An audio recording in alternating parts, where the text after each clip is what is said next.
Hello friends, কেমন আছো সবাই? অনেকদিন ধরে কেকের ভিডিও কোনো কিছুই ঠিকমতো পোস্ট করার একদমই সময় হচ্ছে না। এত কেকের চাপ থাকে, তার মধ্যে সংসারে তো কাজ থাকেই।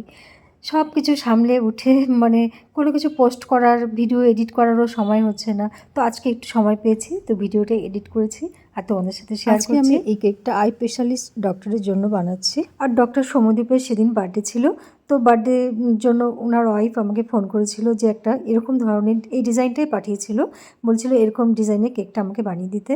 তো আমি আর কি তারপরে বানানো শুরু করে দিয়েছি। আর ফন্ডেন্টের কাজগুলো করতে তো অনেক টাইম লাগে, অনেক ধৈর্য ধরে কাজ করার পর এগুলো তৈরি হয়। আর এইসব ছোটো ছোটো জিনিসগুলো বানাতে না আরও বেশি টাইম লাগে, কারণ এইসব জিনিস আমাদের জানা নেই। ডাক্তারের কী কী চোখের ডাক্তারের কী কী জিনিস দরকার হয়, সেই সব জিনিস তো আমাদের জানা নেই। তো ছবি দেখে যতটুকু পেরেছি বুঝতে, ততটুকুই আমি সেভাবে বানিয়ে নিয়েছি।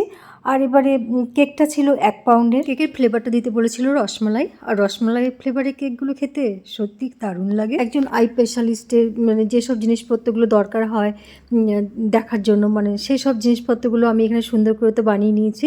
এখন কেকটির কালারটা হোয়াইট রেখেছি, হোয়াইটের উপরে এইসব ডিজাইনগুলো যখন আমি রাখবো তখন দেখতে ভালো লাগবে।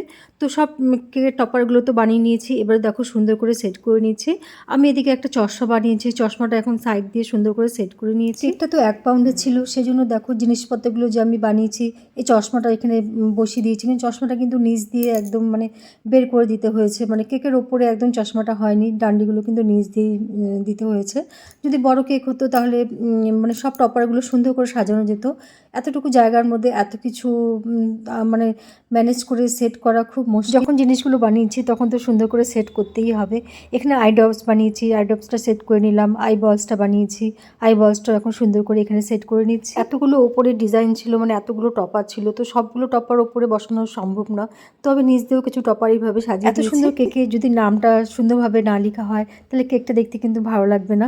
তো বোর্ডের মধ্যে আমি সুন্দর করে এরকম ফন্ডেন্ট দিয়ে নামটা লিখে নিয়েছি আর সুন্দর করে এভাবে সেট করে নিয়েছি। বার্থডেতে যদি এরকম সুন্দর দেখে একটা কেক সারপ্রাইজ দেওয়া যায় তার প্রফেশন অনুযায়ী, সে তো নিশ্চয়ই খুশি হয়ে যাবে। সব কিছু সুন্দর করে সেট করে নেবার পরে এবারে শুধু বাকি আছে একটা বার্থডে টপারে।